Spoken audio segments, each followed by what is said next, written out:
Hi guys, I'm going to teach you very quickly how you will clean your Chromebook in order to sanitize it at the end of the day. So your teacher will be the one most likely to spray so that you don't have to worry about this part. But since I'm the teacher, I get to do both. So what will happen is you spray the paper towel because we do not want to spray the computer.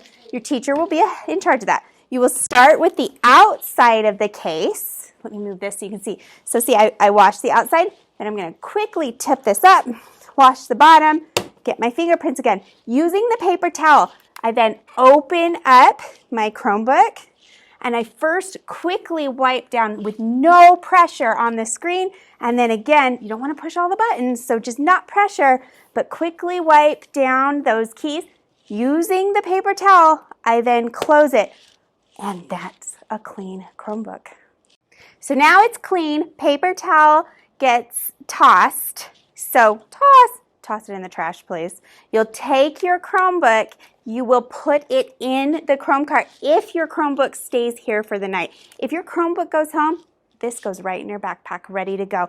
And then we wash our hands. Make sure you always finish this step and any other cleaning with washing your hands.